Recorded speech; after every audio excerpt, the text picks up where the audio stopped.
push the goddamn button.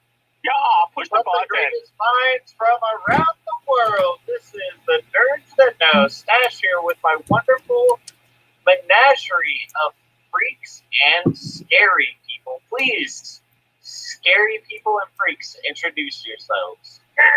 Well, hello, dear. I'm a big scary fox. I'm a freak. I mean, I've been told that I scare people, especially those of the male variety, but, you know. You're not scary, you're intimidating, and that's a good thing. I guess it depends on whether or not I'm trying to be scary. I feel like you just kind of portray this natural intimidation wave that, scares people. The aura. Yes, the aura. The duchessness just makes them cower. That's what I was going to call it. Oh my. Yes, the sheer amount of duchessness. Yeah, that's what I was going to call it. Who's this loser in the bottom right corner? That would be you. No. On my phone, you're in the bottom right corner. I am in the top left corner. Well, on the screen as it sits that all of our viewers can see, we have Fox in the top left, Duchess in the top right, Smurf in the bottom right, and Stash in the bottom left. I knew Smurf it. here. I'm the Smurf for all occasions. What do you need? Just ask. Cocaine? Cocaine? Cocaine? No, Cocaine. cocaine. Cocaine? Cocaine! Well, Smurf does have a fabulous studio space that I got to use this weekend for a photo shoot. That You got is completely irrelevant to the cocaine, but thank you. Yes, Bob. but it's things that he has. And I felt like saying that I got to do my very first completely naked photo shoot. Good Yes. to go. Absolute starkers. Thank God no one is in the building. So the whole second floor is ours to Yep. do with as you please. So Was running around in just like a pair of high heels and some cat ears. What a vision. it was impressive. And the photographer, what an energetic, bouncing, happy little bug of joy she is. I was smitten. She's just Anya. absolutely. Oh, yeah. Anya, yeah, she seems Anya's lovely. the I want to best. shoot with her sometime. She is absolutely, and she's got an incredible eye.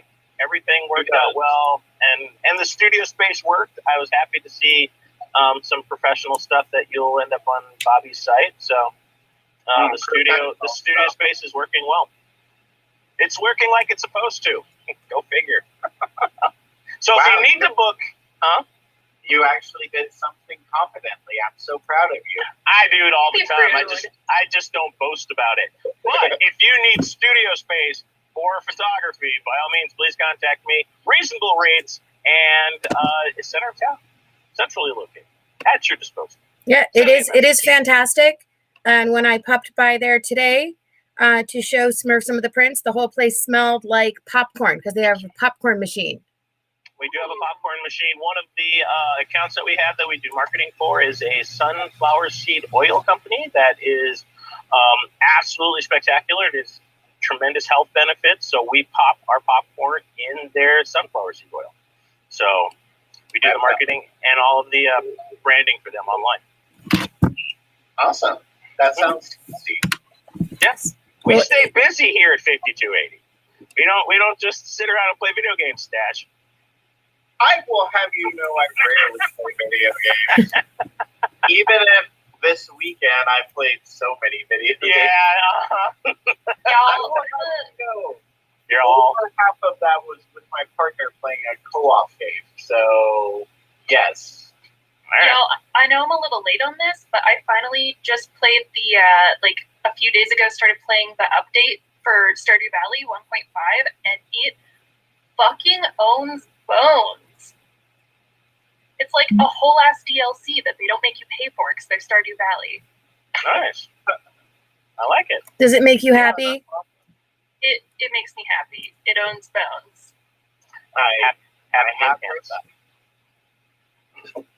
I heard a lot of good things about that update when it came out on PC. see. I was just waiting for it to come out for you. I know, and then I think I missed the news, but it did come out for consoles. But what matters is I'm playing it now, and I'm having a great time. True. Went down the rabbit hole, didn't you? I sure did. Would we expect nothing less from a fox? True story.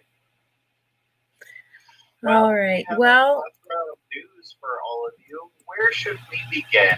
we do have quite a bit. So let's go ahead and start with one that I was personally a little surprised by, and that is Jupiter's Legacy has been canceled. Like, hard canceled. Nobody on the cast is happy with this decision or was expecting this decision. And there's already a rumor of a spin-off show. Smurf, what were you going to say? Well, and it wasn't even so much as how this was delivered.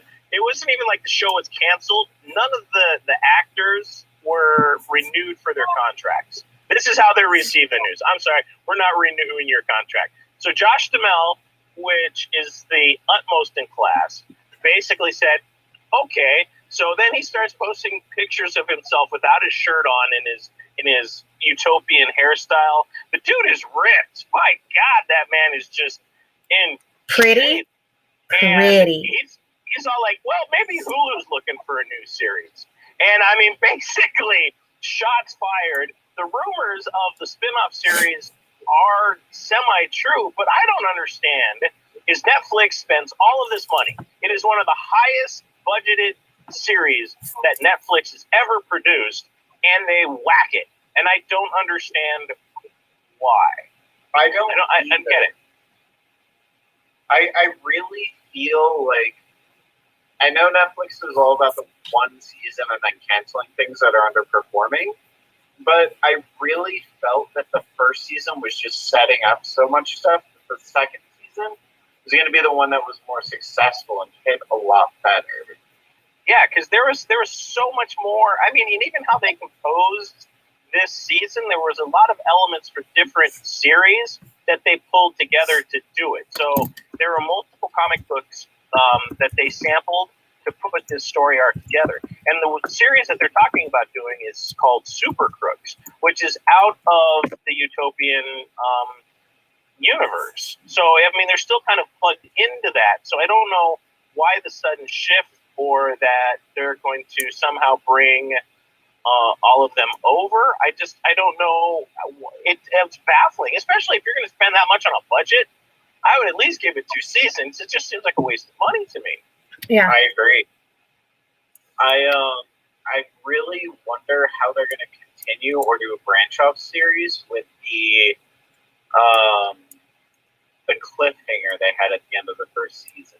Oh yeah. Well, unless that completely changes everything potentially. Yeah. And are they going to do it before that change or after? Are they going to completely discount what may or may not be happening? It's very interesting. Well, it depends on where they pick up in Super Crooks on the impact of that, and I don't know. It would have to be after, especially with the cliffhanger, like you said, from the end of season 1.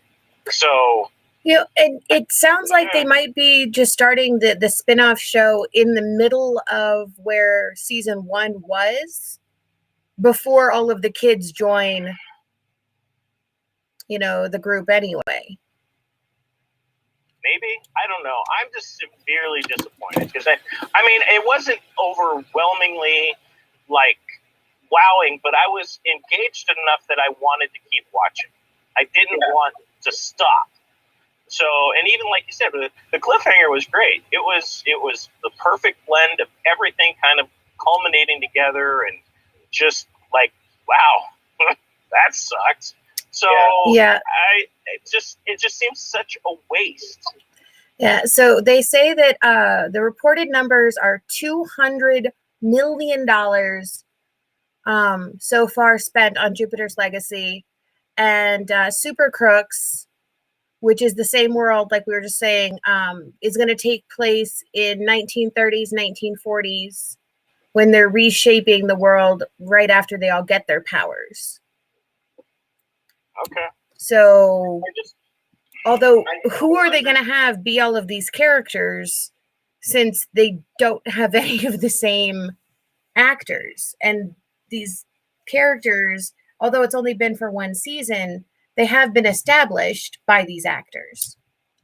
Yeah, because I mean, all of them were in World War II. I mean, so all of them would be coming out of World War II and starting to establish, you know, the team and the ideals and the rules and all that. So I don't code, get it. as I it really were. don't.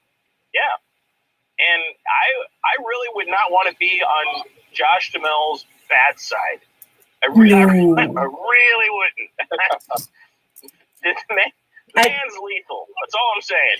I would like to be on his any side, to be totally honest, but that has nothing to do with the TV show. None whatsoever. well, Speaking of people whose sides I'd like to be on.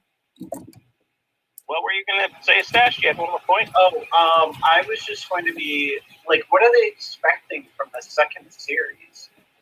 Because if they like suddenly see success, but they already alienated all the actors from the first season of this series, what the hell are they going to do? They can't like just abandon that series. I don't know. I mean, and it's not like Josh Duhamel's already got like jobs lined up. I mean, he's a busy guy. He's got a couple of new movies coming out, another series. He's already booked. So that means if they were going to try and bring him back, even like Leslie Bibb, I know she's already in high demand. So these are two prominent actors. I don't think we can get back to Jupiter's Legacy for a while if they decide to move forward with it. I don't know. What I don't understand is, like, okay, so spin-offs are generally for successful shows. So why would you cancel the main show but greenlight a spin-off? I don't understand this move. So Lower budget? yeah, so $200 million to make one season with live action, very expensive. The spin-off is going to be animated.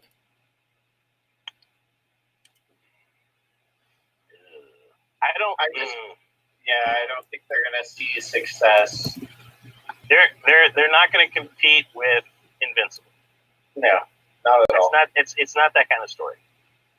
It really and what they're calling the first season the origin season, with we're confident we'll return to it later.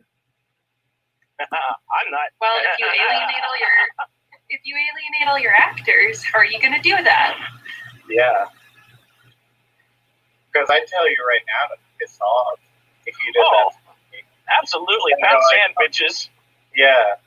It's really interesting. They're trying to compete with Netflix's two of Amazon's most successful series and with one IP. That's very strange.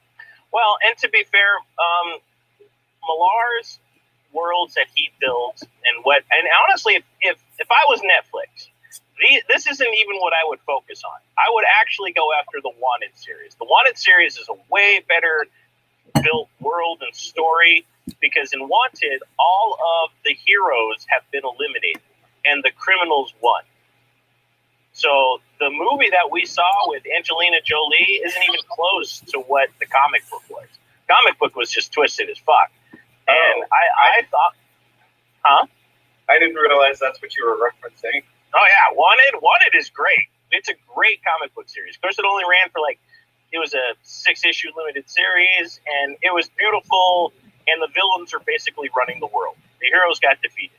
So I've always liked arcs like that.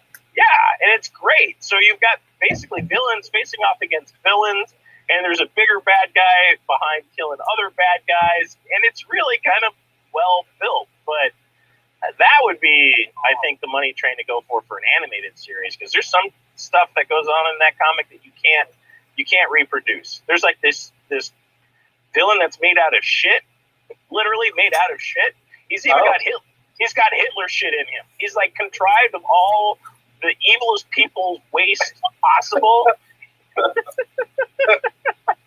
This is how Mark Millar's mind works. Well, that is It gives a whole new meaning to the term Toxic Avenger. Oh my God. So we'll see. I don't know. There are a lot of other Mark Millar stories out there. I understand why he's a hot commodity. He's a great writer. He comes up with some very interesting concepts. I just think that he's ahead of the curve on this, and Netflix is being dumb. They really do. I think so too.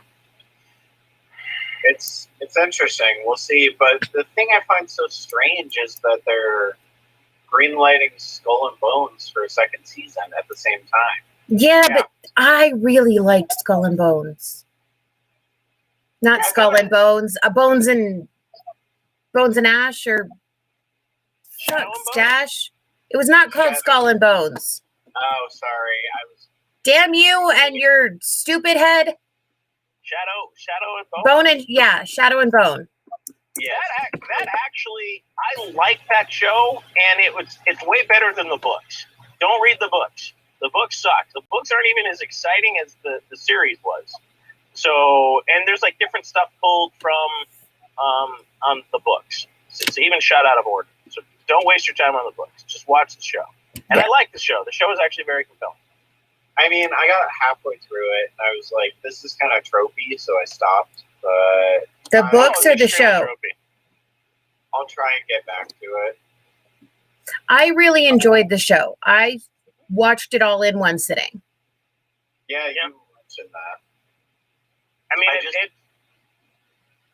go ahead. I just don't understand why they would greenlight that series. Do you think it was more successful? Yes, and probably cheaper to make. Oh, it's definitely cheaper to make. I don't know. Those sets are kind of elaborate. The costuming, all of that. I mean, maybe I guess with the effects. I mean, I would think they're about the same. No, I'm looking it up. Jupiter had like those insane costumes. And those are so expensive to make. Like superhero costumes are insanely expensive to make and make well. I would assume that series budget is probably at least half again. Yeah, but when you look at like Shadow and Bone, the elaborate costuming that all of the guards wore, not to mention like the heroes. I mean, the costuming in that was great. Yeah, but that's all traditional costuming now. That's way cheaper to find. Like, you can rent that stuff from costume stores.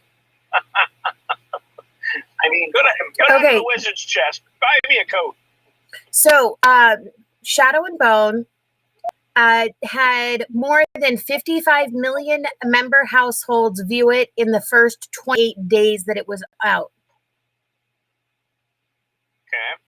Right? So it made the top 10 list in 93 countries around the world and hit number 1 in 79 of those countries. I mean, Jupiter Legacy was number 1 in the US. I know that when it dropped. Yeah, but these are some reasons why it was so successful and why it's being picked up again.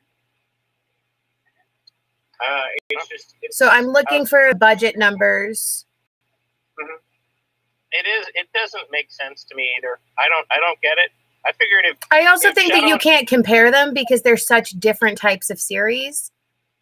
Well, and to be fair, Shadow and Bone probably has a much wider audience net than Jupiter's Legacy. I mean, Legacy, I think, is a more male-centric series, whereas the other one appeals to multiple genders a little more equally. Yeah, I mean, traditional tropes, I would say. Well, in the book series, I mean, there are a lot of books in that series. So I am not surprised that it didn't go everywhere. I mean, it's kind of like the next Harry Potter, so I'm not Olympus Gods, so I'm not surprised. Also, Shadow and Bone, around $28 million. Yeah, that's it? Wow. Yeah, so a tenth of what it cost. Wow. All right. Well, there you go. There's your answer. Yeah, that's definitely my answer. There you go. Which is Even less than Witcher. Yeah, but Witcher was not cheap. No, but Witcher. Yeah, but Witcher is less than Jupiter's Legacy. Well, yeah, but better story was like it was a showboat of special effects. No, I'm not saying that it wasn't. I'm just saying that that's, all playing into account. $200 million for one season. That's apparently even more expensive than the most expensive of Game of Thrones. Plus Morgana says also Shadow and Bone already has an incredibly sexy villain, even sexier than George the Librarian. Yes, a sexy age-appropriate villain. Let's just put that out there. So, and he was great in The Punisher. I thought he was great. He was awesome. So, I'd be curious to see how this fleshes out. I think what they have is Mark Millar on contract to sample all of his different stuff. I wouldn't be surprised if we don't see a revisit to Hit Girl and them trying to bring that series into it. So I would just wait and see what happens. There's something bigger in play here. Yeah. I hope so. Just wait and see. That's all we could do when it comes to Netflix. Yeah. It just seems like such a waste of an investment to build all that up and just piss it away.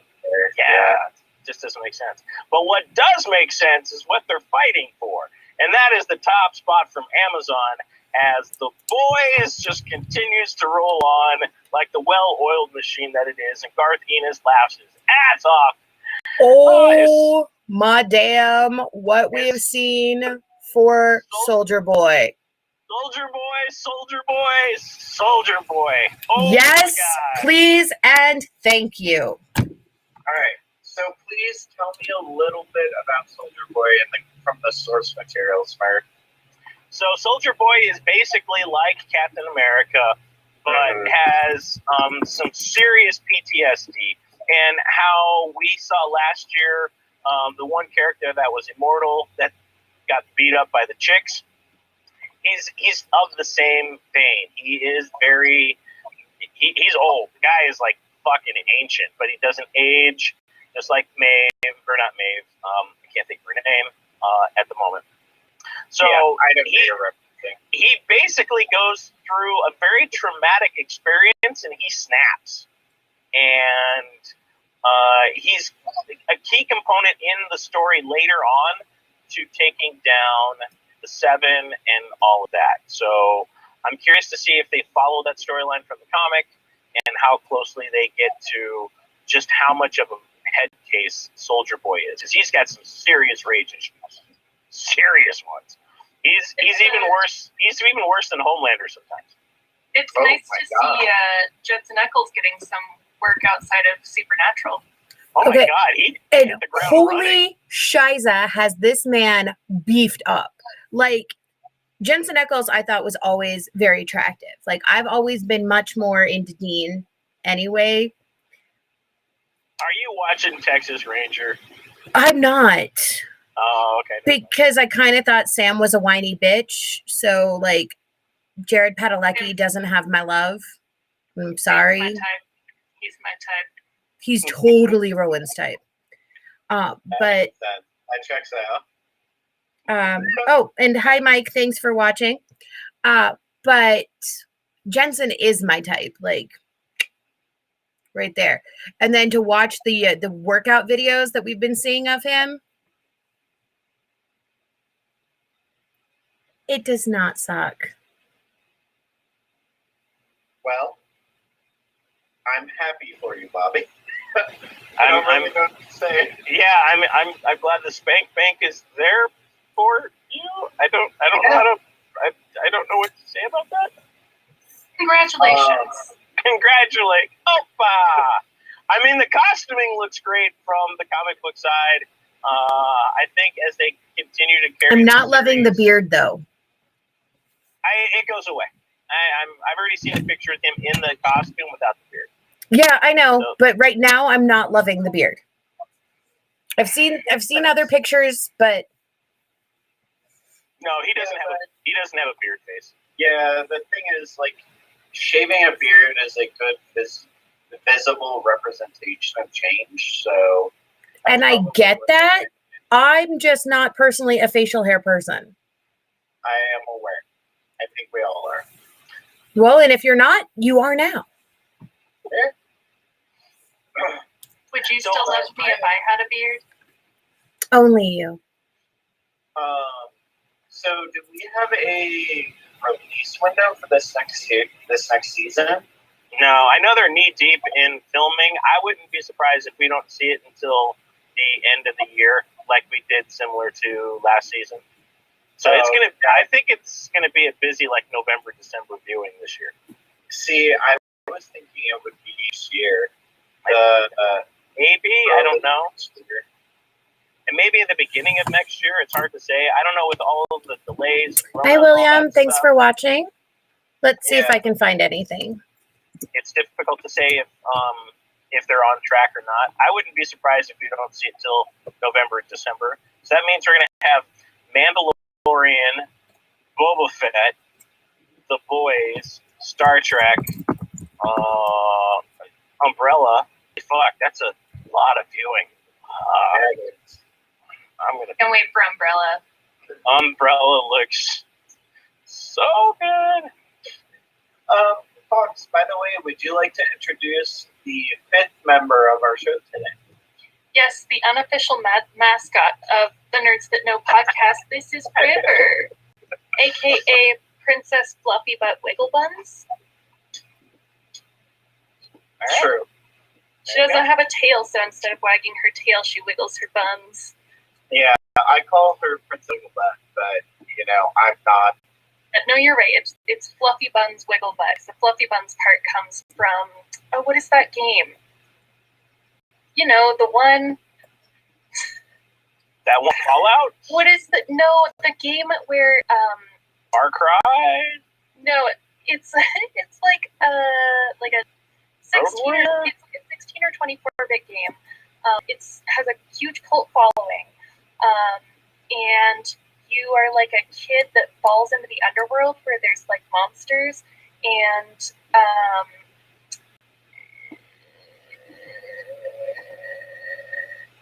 the combat system is literally just like you're like moving around trying not to hit pixels that are flying, but like it's a really funny game and really like emotionally effective. There's a bunch of different ways that it can turn out. Why do I not remember this? I got nothing. Yeah, there's way too many games that could be for me. So it's sorry, like, Fox. It's like Earthbound, but it's not Earthbound. Okay. I'm sure it'll come to you. It'll maybe in the middle of the night, and then we will get some random text to you. Yeah, listeners, if you got this, then put it up in the chat, please. Gold star. So we'll see what happens with the boys. I'm excited to see how many more characters we get from the comics, and I'm just impressed. And I think this is why Netflix is just freaking the fuck out, because they have no way to compete with this. Yeah. Well, especially with Amazon purchasing MGM, it's like their lunch is about to be eaten. Yeah, I mean the closest thing to it, I would agree, is probably Umbrella Academy, but they're a little bit different in a lot of respects, and I think the boys are a lot more brutal than Umbrella is willing to be, especially if you follow the comic. Yeah, Umbrella doesn't cross into gore at all. No. It's dark, and it's emotionally draining and deals with really heavy themes, but it's not graphic. Umbrella can be a little graphic. You don't need to defend Umbrella. We all still love it. Yeah. Yeah. But I mean, we're coming into a very interesting period for Umbrella, because this is the Sparrows, and this is a new group that's formed by the founder of the Umbrella. So it's extremely curious to see how they play this out and where it goes. This is kind of like a gray area in the comics. Yeah, which actually is the perfect segue over into the big thing that Stash, Fox, and I were talking about while we were waiting for Smurf to join us earlier tonight. And that's that Netflix has a bunch of Netflix exclusives coming out this month. And holy crap, they are all over the place. They are very strange. The only one I remember is the one about a documentary about cats.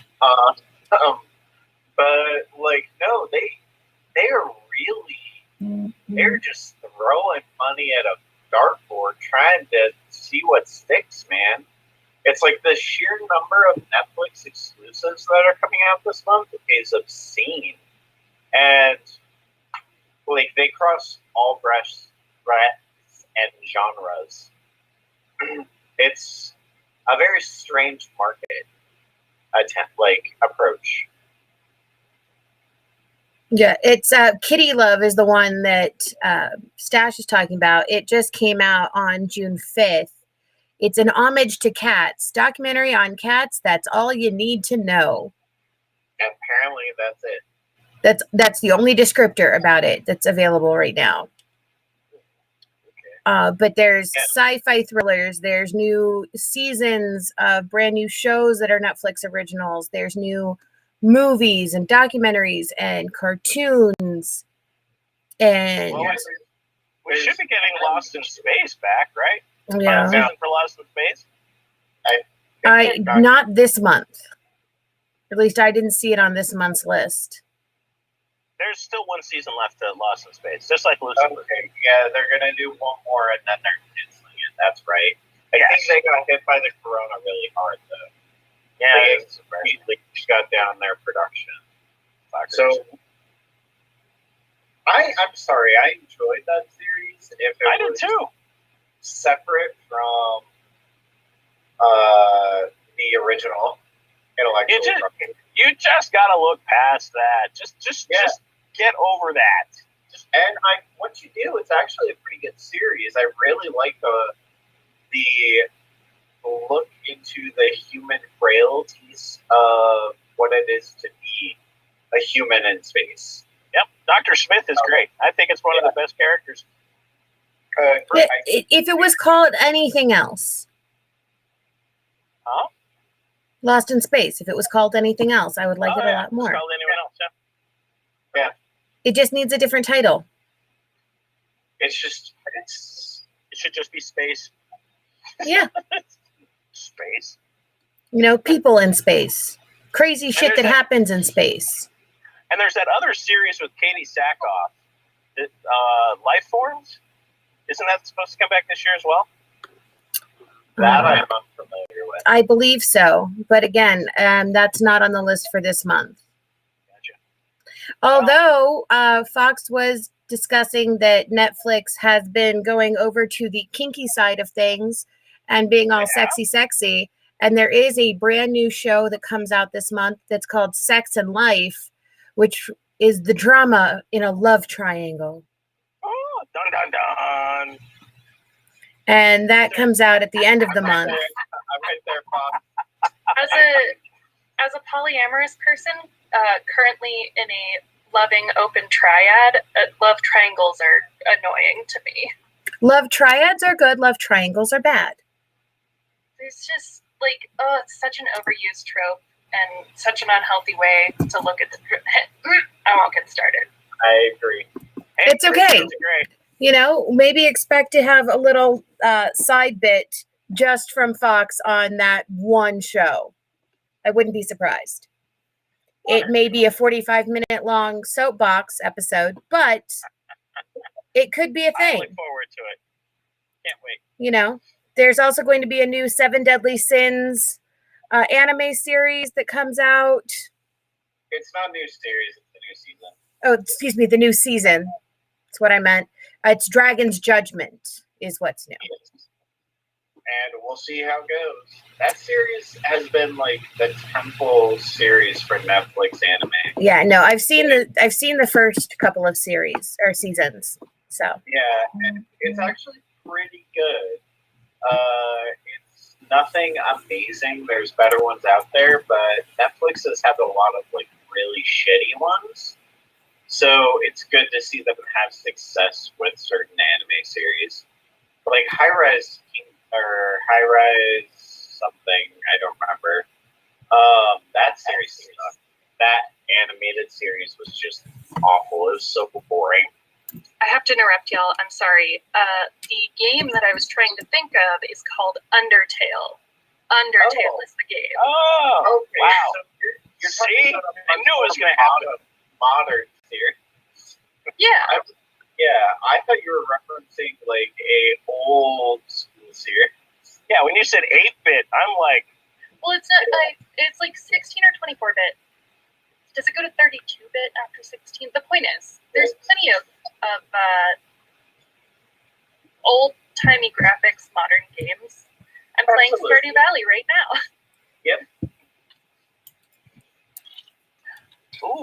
So, yeah, no, and Netflix is just, I don't know if they're trying to figure out anime, because they've got all these different series and like stuff that looks like it's going to go somewhere and you don't really honestly know. So I'm waiting to see if some of the series comes back or if they actually just kind of ended where they ended and that's it. I don't know, honestly. That's the thing. It's like the stuff I would expect to see come back doesn't come back. Yeah. But then stuff I thought wouldn't come back, Scissor 7, got a second season. It did? I told you we were supposed to watch it before you moved out. Well, I'm forgetful. I'm just looking forward to HeMan. I don't care about the rest of the returning or any of the new shit. I want some HeMan action. I can't wait for that show. That's You know, it's actually interesting that you bring that up. There's been a lot of discussion about the new He-Man versus the new She-Ra that came out a few years ago. And the fact that the new He-Man is going to be sticking much closer to the original He-Man than the new She-Ra did. Yep. Because their excuse for that was that, you know, She-Ra was not as well known even in its own time, which as a She-Ra aficionado, I am offended by this. Even if it is true. Your face. What about it? It's stupid. I doubt that. He's actually right on this. Yeah, it doesn't matter. It's like Hi, Jacob. Thanks for joining. We're going to cut Stash off by saying hi to some of our viewers. We have Jacob, William, Mike, and Morgana on with us tonight. So hi, everybody. Thanks for being with us. The only thing that was good that came out of She-Ra was Hordak. That's about it. This is incorrect. So moving on and ignoring the boys. Oh my god. Well, okay, so before we move on, do you think them sticking close to the series is actually the right call? I do, Yeah. actually. Because it, you know, and we've said this 100 times on this show, if not more, nostalgia sells. Well, so this isn't the first foray back into the He-Man universe. They've done 2 other failed animated series. One actually that was pretty good. It was weird shading, but I mean it worked. But for Kevin Smith to take this on and kind of pick up where the 80s one was, I think that that's probably the smarter play because everybody loved that He-Man. Everyone was pissed at the Dolph Lundgren film that it had like nothing to do really with the He-Man cartoon series. So there was a lot of backlash. There's a lot of love for the original He-Man line, and I think right now you're hitting There really is the right age point that they want a Skeletor. They're like, yeah, He-Man, we want that. God damn it! But is now a time for a lame superhero that doesn't really confront villains and isn't very compelling on his own? There are compelling characters in He-Man, but He-Man is not one of them.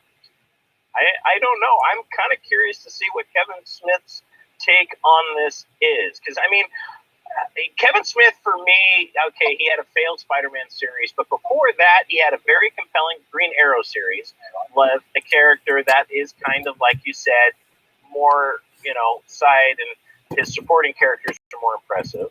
And then you had what he did with Daredevil, which was absolutely a brilliant story with one of the lesser B-League Marvel characters. Kevin Smith's got some tremendous skills when it comes to writing when he has time and he applies himself. So I have the utmost faith, and I think he's a hardcore He-Man fan.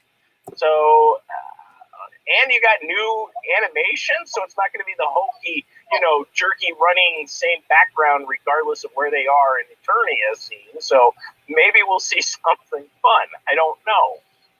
We'll see hokey. Do you think we'll see a revitalized toy line if the series is successful? Absolutely. We already have. They've got the remastered He-Man series that's been going strong for the last year and a half, 2 years. So they've even re-released the vehicles, a lot of the figures from back in the day. Yeah. You can get Cringer.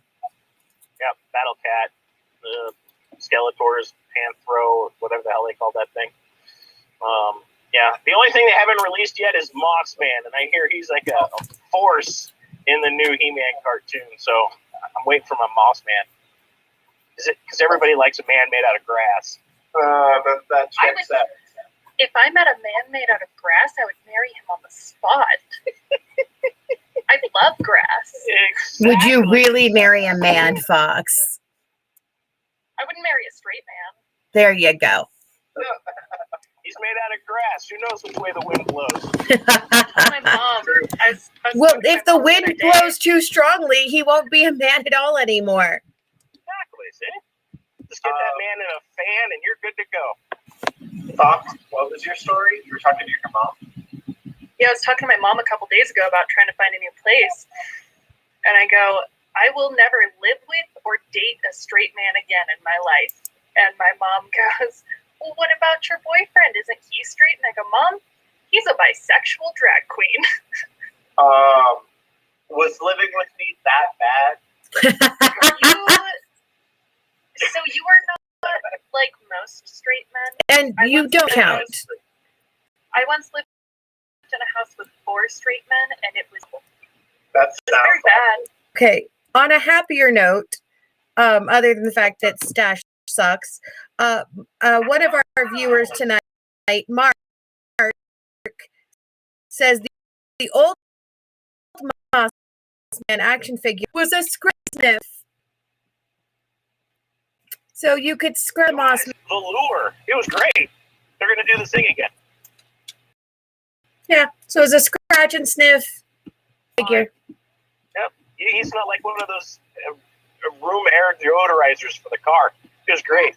And he felt all felty, so they're going to be bringing him back with the new Mattel line. The new one should smell like actual moss.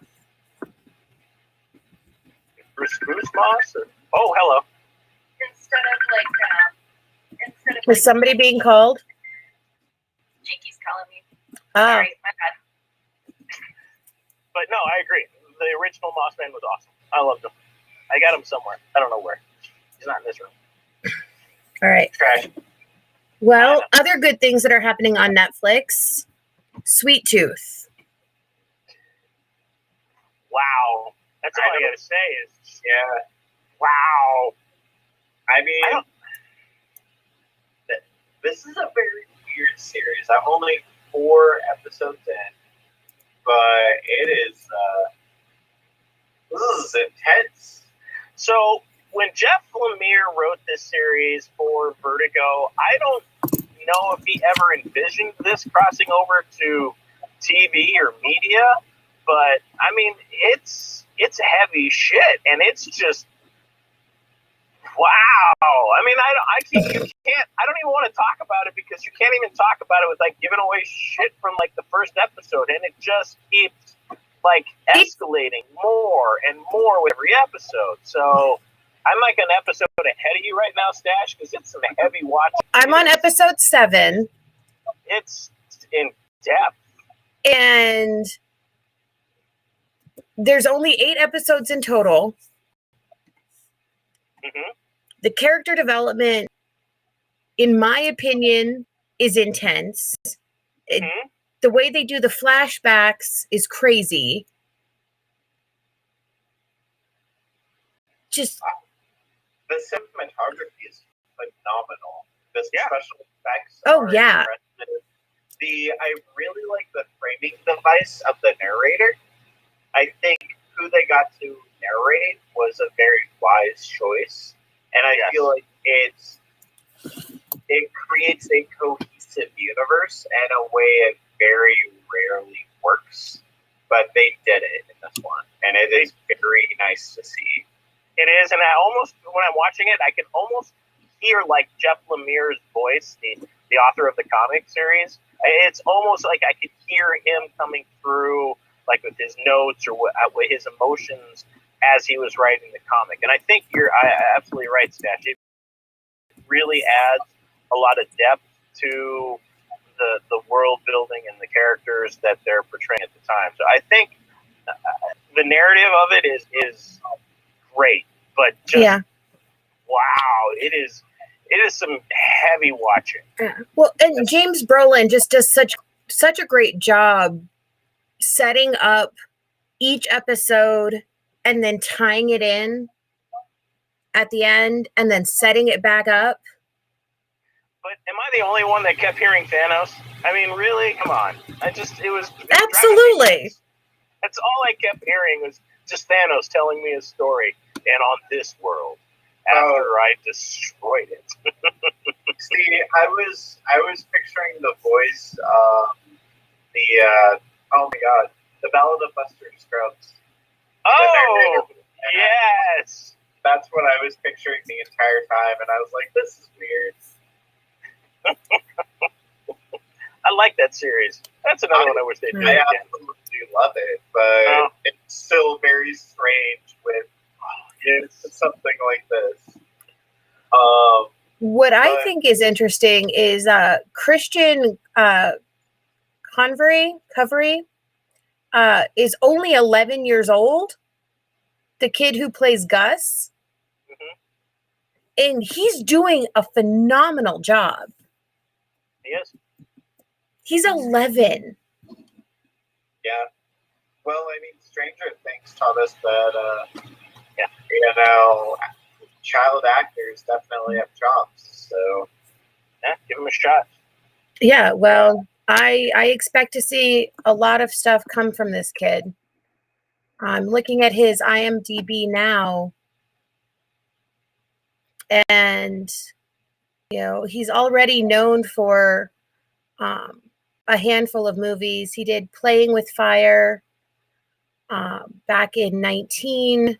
He was, kind of an unnamed, an 8-year-old boy in Venom.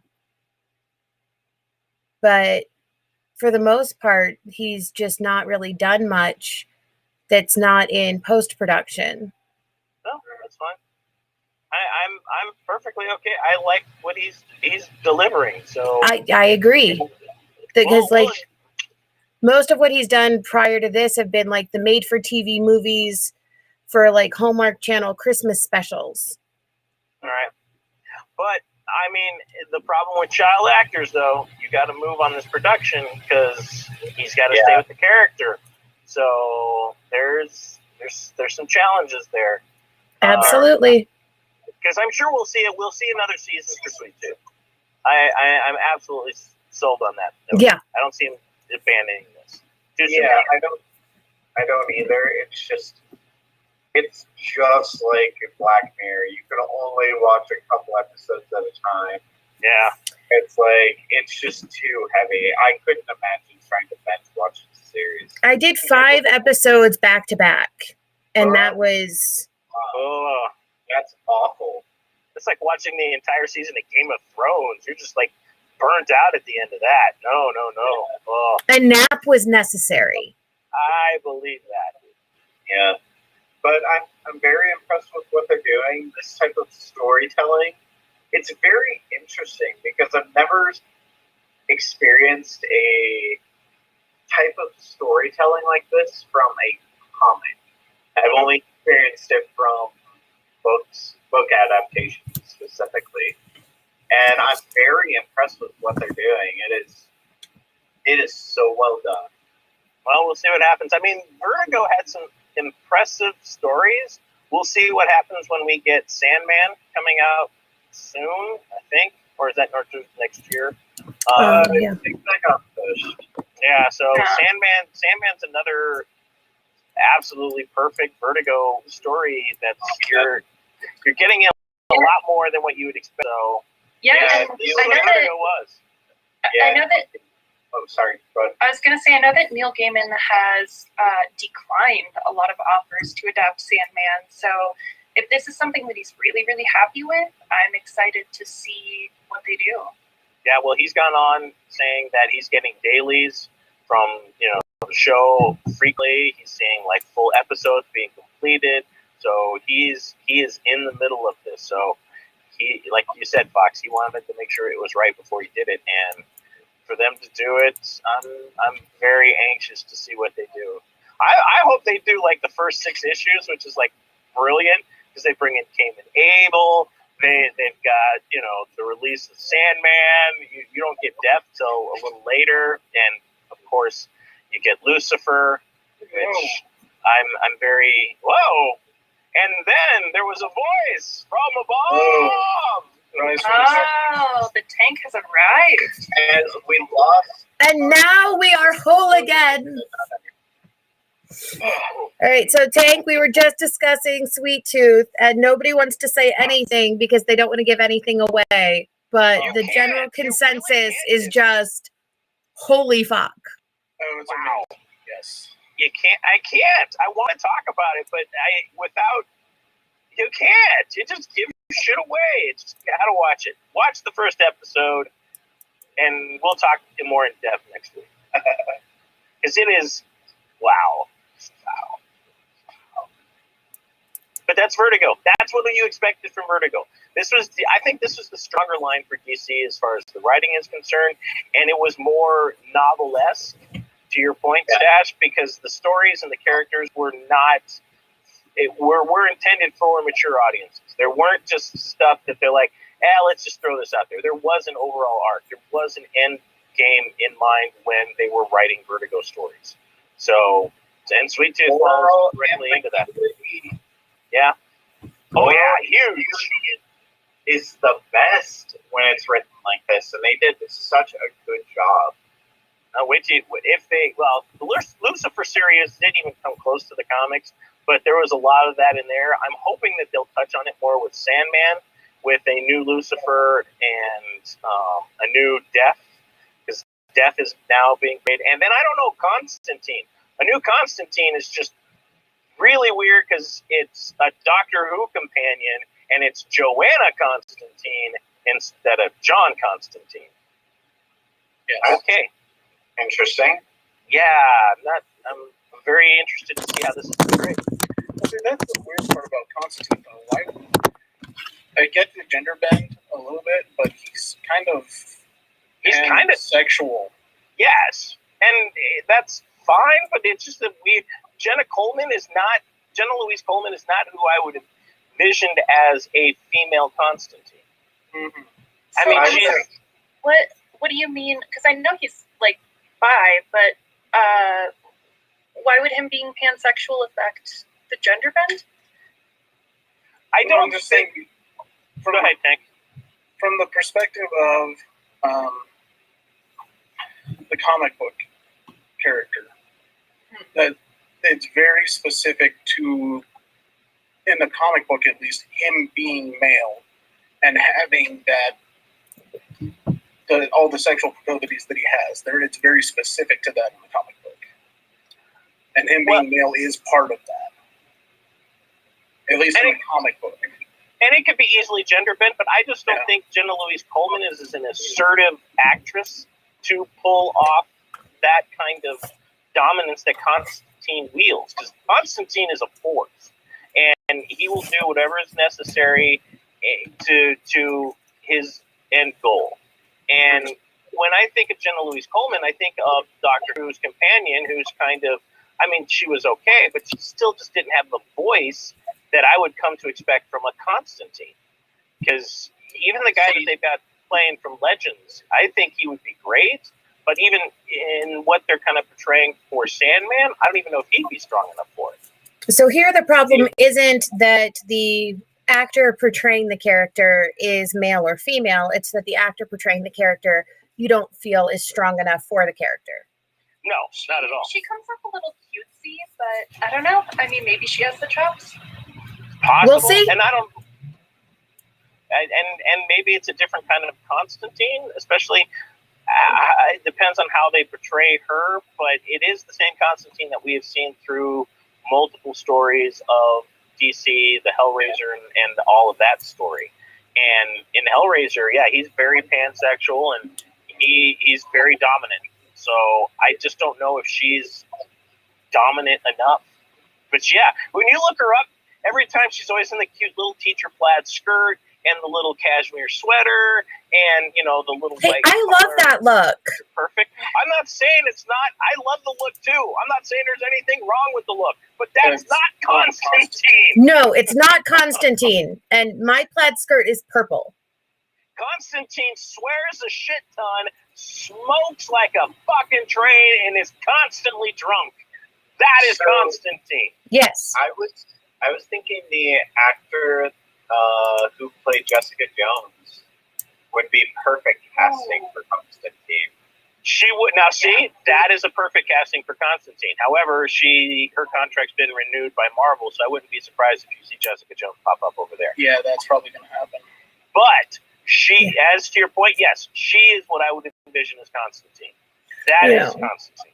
And as it is, like Robert Downey Jr. doing the DC Marvel crossover, you know, by helping produce Sweet Tooth.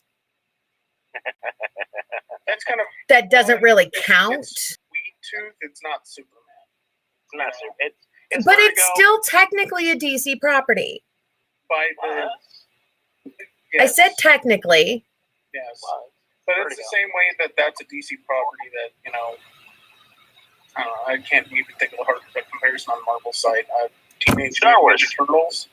No, Star Wars. Star Wars. Star Wars. Yeah, Star Star Wars Wars is a Marvel property. it's a Marvel property, but kind of. Yeah. You know. It's got You its know own what? rules and laws. Shades of gray, my friends. Shades of gray. Or Aliens. Aliens is a good example too. Aliens. Yeah. Barely a Marvel thing.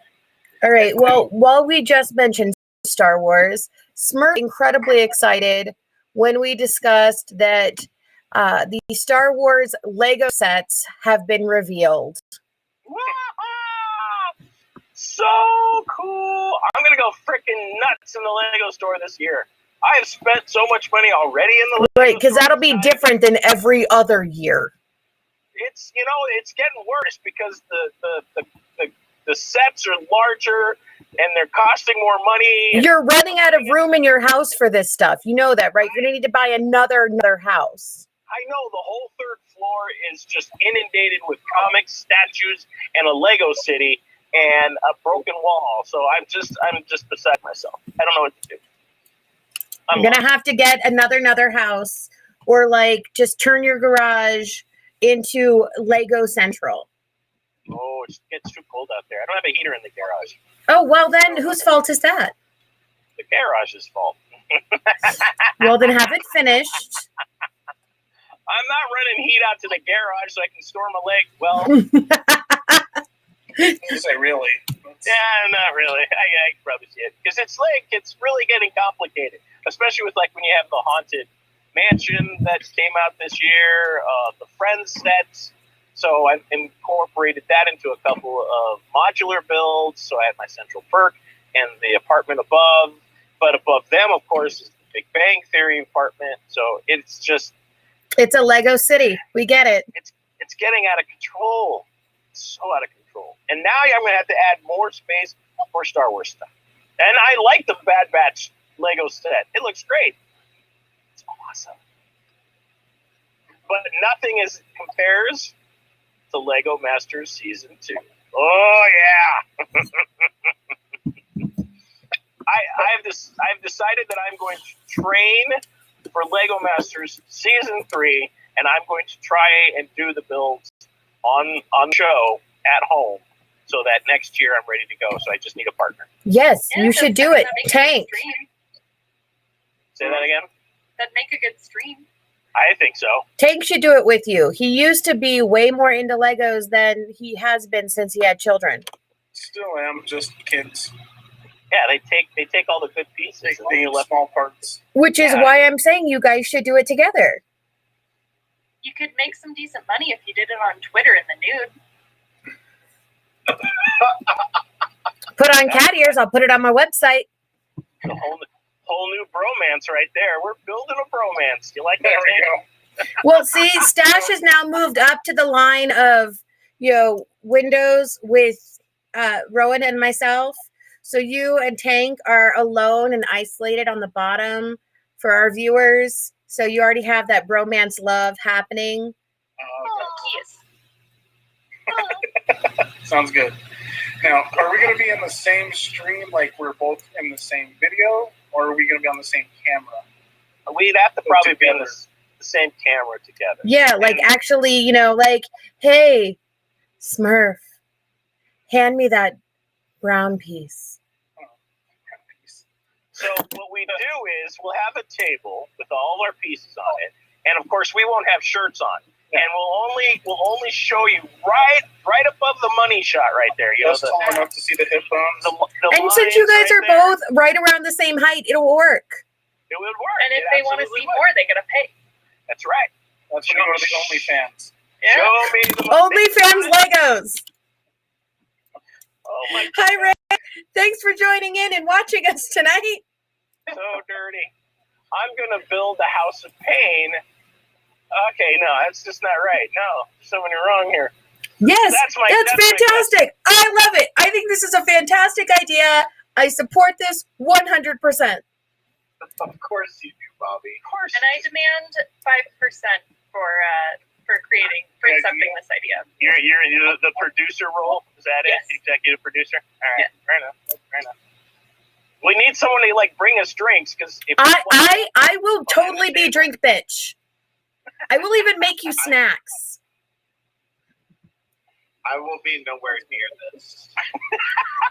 Anyway, I am that level of supportive. I will make you snacks. we'll tag you in, Stash. we're going to need But there'll be snacks that don't make your fingers oily, so that way they don't interfere with the Lego making. Exactly. It'll be perfect. See? We have a plan. Perfect. That's the word I would use for it. Oh my God. Okay. Lego City.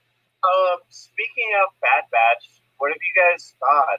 You are our two primary watchers. Has it been developing well? It's developing. I'm still not sold on Echo. They're kind of trying to ramp it up now, where you kind of got the tease of Ahsoka. So the story is now starting to build up. We've got buy-in for the characters. I don't know how many episodes it's going is my only problem. I thought it was supposed to be 16. If it's 16, then we're going into a good, strong second act. There's already some, foreshadowing of one of the Bad Batch going badder, worse. So that's kind of Worse I'm waiting batch. for a worse batch. He's gone from bad to worse. It's interesting in its own ways. I want more story.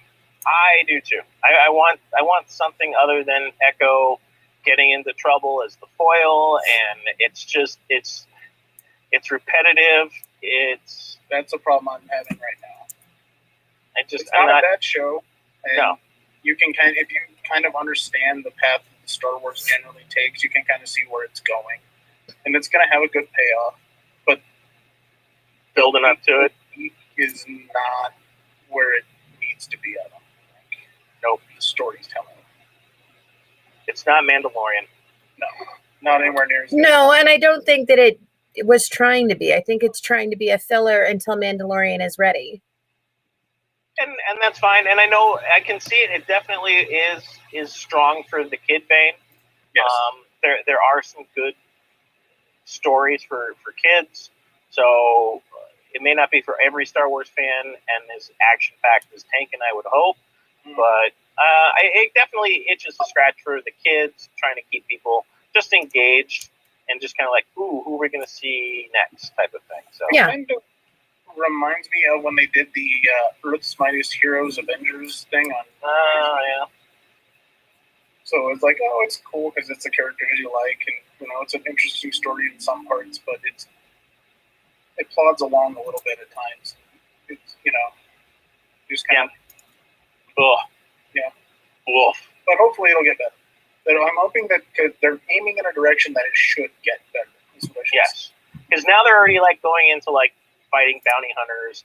They're emphasizing more that they're on the run, which I think they should have focused on to begin with, and it's just been this kind of rope-a-dope roundabout way of getting back to it. Yeah, the last couple of episodes got lost in the monster of the week kind of trope when it's more of a this is a giant story and they're on the run kind of a thing. Yep. More bounty hunters. Show us Boba Fett. No, wait. Still too young. Oh, wait, yeah. Yeah, he's way too young still. Oh, wait. I think he's like 10 or 12 or something like that. Yeah, it's still too young to be Boba Fett. What are you going to do? Pick him up by the cape, shake him around like a really rag doll, the toss second him. they cut Jango's head off, he became Boba Fett. So, like, that mentality automatically kicked in, like, oh, I got to kill these motherfuckers. You all gonna die!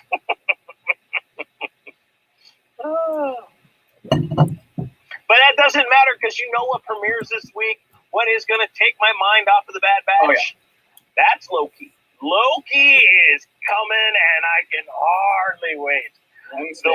The one series that I have been eagerly waiting. I was fine with Vision and the Scarlet Witch, and Winter Soldier and the Snowman actually surprised me. But I think the Sleeping Giant has awoken, and we're getting it with Loki, with Owen Wilson and Hiddleston, and I cannot wait. Because if they're taking the story from the Fantastic Four storyline, this is going to be great. I can't wait. So excited. Well, and based on the trailers, because they keep putting more and more stuff out, this looks like it is going to be the most directly connected to the cinematic universe. Morgana says Loki is her fictional husband, and she's so excited. Agreed. Wait, no, he's not my husband. But yes, I agree. He could be. Well, he could be. He could be building Lego sets with me instead of Tank. Yeah, that's true. That would be. Hey, maybe Tank wants to build Lego sets with Loki too. I'd step down if it was Tom Hiddleston also. So,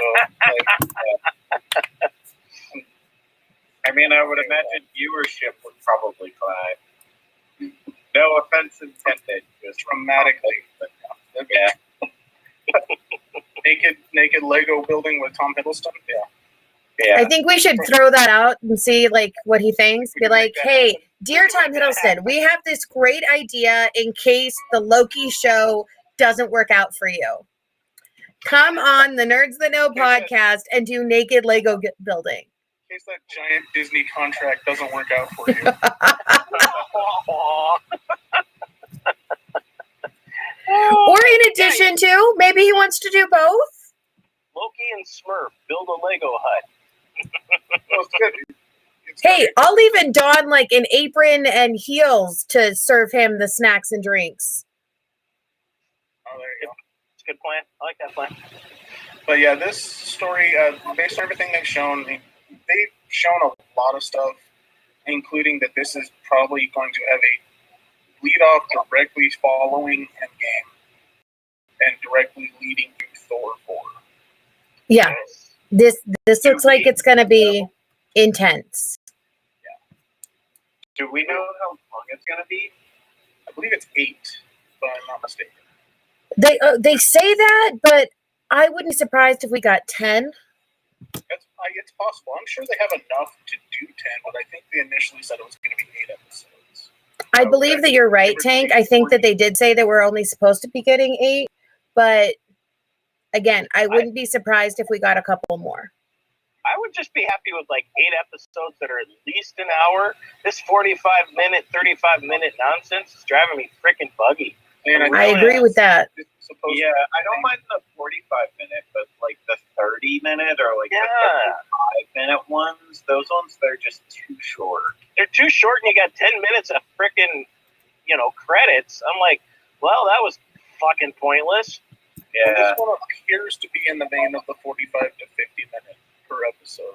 Okay, that's reasonable. That's respected. Yeah. As long as we are actually getting 45 minutes of episode. I wouldn't count on that. I'd count on 35 to 40. Yeah. Based just on how they do their credit runs, I'm counting on 35 to 40. And then you always have to watch the credits too. So. Yep, because they have us trained. Let's face it. They do. As well. Well, they keep sneaking shit in there now at this point. Yeah, they do. That's the fucking problem. Bastard. It's like, at first they were like, oh no, nothing in the credits for series, and then they bailed on that halfway through WandaVision. Well, it's like you go to a movie now and it doesn't matter what kind. Well, I don't want to say now because 2020 in my brain, we're just going to pretend it doesn't exist. When you would go to a movie, at this point, it didn't matter if it was an MCU movie or not.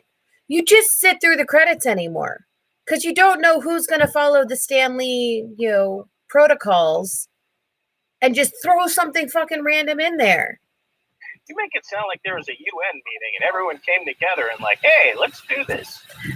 Yes, I do. And I firmly believe that this is how it happened. I don't know if there was a UN meeting, but I think there became a general consensus of, hey, look what those assholes at Disney are doing. Let's do that. This was before Disney. This was when it was still just Stan Lee going, I'll bet you I can get millions of adults to do what I want and sit there in silence with the lights on. I think you're giving Stan Lee too much credit. No, there is no such thing as too much credit for that man. Watch me while I pull Stan Lee out of a hat. Yeah, I don't think. I think his head and Walt Disney's are in the same freezer. I'm thinking the same thing. Any minute now, Mickey Mouse is going to come out with two That's got to lanterns. be a little terrifying for Stan. Walt kind of leaned A little crazy? a little away from the, Stanley Leibowitz camp. He walked away Looking from the light. anti-Semitic.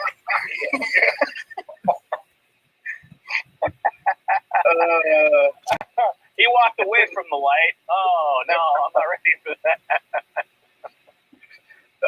Thank you. Wow. I think when that war happened, Stan and Walt were on opposite sides of the aisle. Yeah. Yeah. So, on that bombshell, let's move on to a very happy thing for me that's not so incredibly upsetting as the anti-Semitic Walt Disney, and that is In the Heights. Oh, God. Hey, Tomorrow, this isn't it? is really Tomorrow. good. I'm just tired of seeing the commercials. Every commercial has got In the Heights. And you know what? I'm actually looking more forward to this than the Steven Spielberg monstrosity that's going to hit after. In fact, I just don't want to see it. You don't want to see the West Side Story anymore? I really don't. I really don't. The Heights looks entertaining. Oh, it looks amazing. Like musically, like inclined and dancing and happiness, and everybody looks miserable and Spielberg's. And the storyline of In the Heights is fantastic. It was Lin-Manuel Miranda's first foray onto the Broadway stage, back more than a decade ago. And it's just, this is absolutely fabulous. I'm super excited. They're saying that In the Heights is going to quickly overshadow A Quiet Place Part 2 with projected sales. I mean, we'll see. The only thing I'm worried about with the In the Heights is that it's coming out on HBO Max same time. Yeah, but your theater fans who have been missing Broadway since it went dark, Are they gonna go see a movie though? yes.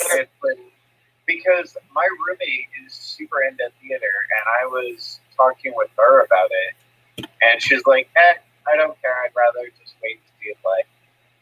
So And I am not a she's person. literally a stagehand, or stagehand. I don't really go out to theaters to see movies. Like, just doesn't interest me that much. But I will go to see In the Heights. I'm very excited about it. You can, with a movie adaptation, you can do things bigger and more intricate than you can on stage. Even just watching, they put out the first 8 minutes, and they do something that you can't do on stage, which is have intermittent cuts of like what different characters are doing simultaneously. Well, and they do that on stage, but they do it in a very different way. But you can also, like the dance numbers, you can have so many more extras, and you can just do things bigger and more intricate. Plus, you have Anthony Ramos, who played John Lawrence in Hamilton, along with Christopher Jackson, who played Washington, and Dasha Blanco, who was in Orange is the New Black. So, yeah, no, the cast is incredible. Lynn was very closely involved with everything that's happening with this. I'm very excited. You know, I think that Rowan and I will go and squeal for a vast majority of this film. Did you see his cameo? Yes, as the Paragua guy. He's in the film multiple times. I am very actually weirdly excited to see it just because I respect his work tremendously. That's why I want to see it. I don't know if it's going to overtake, though. That seems like a hard ask for that to overtake. That's the current projection, is it's going to overtake and be the movie of the month until F9 comes out. I don't know. If Conjuring couldn't do it, I don't know if this can. Quiet Place 2 was something that's pretty big. I'm just saying, that's what they're... You know what the sad thing is? You're probably right about Fast 9. Now, that's probably going to overtake all of them, which is a depressing thought. Cars in space! You're fucking out of your head! Dude, that movie, that series has made so much money, especially in the theaters. Cars in space! Oh, I'm not going to go see it. I'm saying that movie makes a ridiculous amount of money in theaters. Those movies always perform high. Yeah, I snuck into one of those movies. That's the extent of my contribution. And the power went out halfway through the movie, so I just walked out. Oh, Karma. I've never seen one in theaters, so I don't know. Cars in space. That's all I gotta say. Cars in space. But let's getting back to the actual topic. Yes, In the Heights should be a big get, and for HBO Max, it's probably going to be their biggest thing to this point. Yeah, we'll wait and see. It will outperform Conjuring, which is on HBO Max too, as it opened in the theater. So I think that sabotaged it. I'm trying to remember which one got more. Was it Mortal Kombat or Godzilla? Godzilla. So that's its competition then, is Godzilla. Yeah. And I think it'll overtake that easily. Oh, I don't know, man. Godzilla was a lot. Godzilla did a lot of work. Yeah, but I'm saying, like, the projections for this film are insane compared to what's been the norm for the last. I guess all we could say really is 2 months. So we'll wait and see what happens. But I'm excited about it. I am as well. I will definitely. I haven't decided if I want to see it in theaters or not. It's like I will definitely be watching it, and we will have a review for it. But you might have to do that. I don't think that's going to end up on the meat and potatoes circular. That's not really something that I would see on Meat and Potatoes. No, Meat and Potatoes, that's not a popcorn movie. I know what their tastes are. That's not going to be it. Are you getting ready to tell everybody one more time that you are not the Meat and Potatoes reviewer? I am not Meat and Potatoes. I have nothing to do We know that you're not Meat and Potatoes. Apparently there's conspiracy theory that he is. So. Oh, yeah, there's much conspiracy theory that Smurf is the Meat and Potatoes. I'm not. All right. In fact, they've said that I can say that they're a doctor. Oh, so you do know who it is? I know exactly who it is. You know the Trigger Man. Yeah, and I know exactly who the listener is and who is behind Meat and Potatoes. Meat and Potatoes is a doctor, and listener actually is a professor of music. I shouldn't say he, but the professor holds a class on influences of 60s and 70s music on today's music. And it's a very compelling course. So you kind of just gave away who it is. I mean, I was just thinking that. Yeah, but like, how do you know how to track them down?